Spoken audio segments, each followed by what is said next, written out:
We had a tweet from Dan the Man who said, what was it like playing abroad? Because once you left City, you got the chance to go and play in Turkey. And some of the stories you've described from Turkey and the pictures we've got here are just extraordinary. What was it like, guys? It was amazing, again, amazing experience. Obviously, there were highs and lows on that journey while I was out there. Wasn't this you just going to look at the club? Just to visit, yeah, just to have a look, yeah.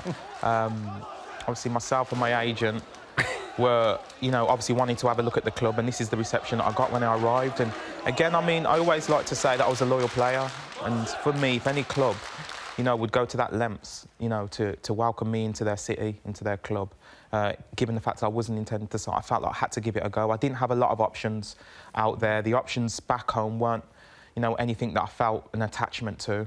Obviously, leaving City, that was gut-wrenching, but not nowhere near as gut-wrenching as leaving Aston Villa. Sure. And I felt like this is the time, if I'm ever going to go abroad and learn new things about myself, about what I'm capable of doing, where I'm capable of living, it has to be now. And it's a brave move, because you were going to a club that you hadn't really heard of as well, in Ankara.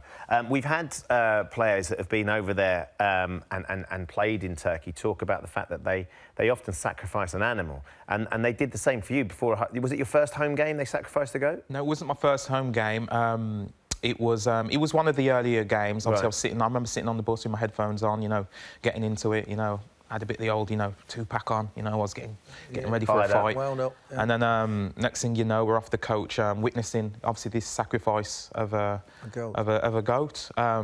To be fair to the team, they asked me, are you all right about this? They acknowledged that I was there, and I was. Again, it was a learning experience. I was shocked to see it, to see the reaction of the players after it was done, how it was almost voodoo-like in terms of getting a result. And it was one of those things that, when you go abroad, you have to take on board. It's a different culture. It's something that they are used to, and obviously I am not. And what, some of the players taking the goat's blood and rubbing it on their face and their boots? You have read the book, but yeah. They were doing that. They were taking some of the blood, rubbing it on their heads, rubbing it on their boots and all of that. And it was very, it seemed like a very spiritual, moment for the team, and I did want to be a part of that. I did want to sort of, become a part of the team and not be a player who would shy away from that happening. But didn't you have nightmares after that? Kept seeing the goat looking at you. Well, you've come in talking about the curry goat, haven't you? I did this morning, yeah. Obviously, from a cultural point of view, we eat goat. We eat curry goat and rice back home. Family in Jamaica, so it wasn't a bigger deal as what it's painted out to be. But for a football club, obviously, to be sacrificing animals in the name of getting a result, certainly there was a bit of a, there was headlines in that. Yeah, undoubtedly.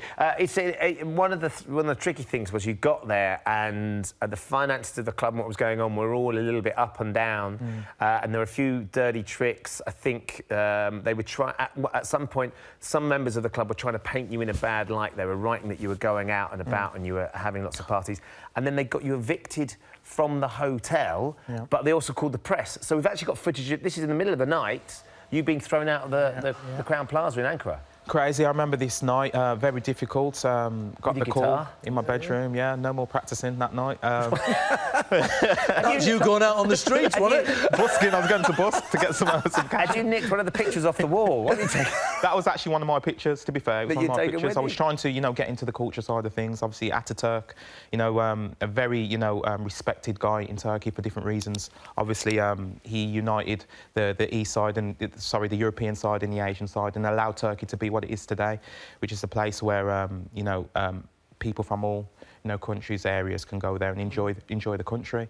I actually I was given that picture by a friend, a Turkish friend of mine, and that was up on my wall in the hotel, and I thought it was important that, to take that with me wherever I go. I wasn't going to leave Turkey. I wasn't going to go back home, even though I was evicted.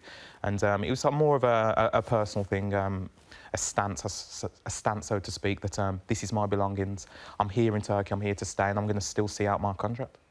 Which you did. I mean, it's extraordinary to hear you talk about it within the the world of professional football that we talk about and analyse to the most minute detail now. That those sorts of things happen to you are remarkable. One of the things you touched on as well when you were talking about being at Villa when David O'Leary turned up was playing for England and missing that penalty in Euro 2004. Of course, you were part of the team and a squad that was considered the golden generation.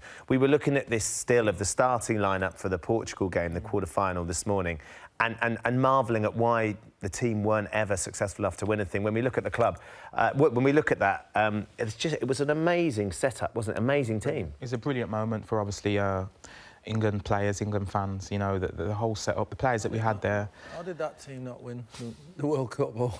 Captain in David Beckham. Every one of them obviously, getting the team now. We had a big opportunity, a big chance. Wayne Rooney was, you know, absolutely on fire during those, you know, those months, those years, that season. And it's a shame. I think, I know that he picked up an injury, unfortunately, in that football match. And from then on, obviously, it went downhill for us. You came on, didn't you? And then, of course, I'm reading in your book, what I was fascinated by was we're talking through penalties. And it wasn't until you played in Soccer Aid you had an England experience where we won the penalty shootout. But that penalty you took, which was the 7th penalty, of course, a couple of things about this. First of all, the goalkeeper took his gloves off. Yeah. And you saying that because you played with him, did you play with him at Leicester? Later on, yeah. And he said you were the only player you didn't know where you were going to go because he'd never seen you take a penalty. Exactly, yeah. He told me that. We was on a golf course. I was obviously getting to know him, and it was crazy. I didn't know he was that keeper until we was on a golf course on the team. He says, I was like, no way. I was like, really? And obviously we had a great game. It was obviously at the Belfry in Birmingham. I'm sure you probably played there. And we spent obviously the round 18 holes just talking about it. And you're right. He said that he didn't have a clue, you know, where I was going to put the ball. And I was thinking, that's funny, because nor do I. Neither did I. I didn't have a clue either. But, yeah, we spoke through it. And it was a shame for me, but it was great. It was one of those moments where it was a life moment where, you know, I got to meet him and we got to, you know, obviously play together at Leicester City under Sven.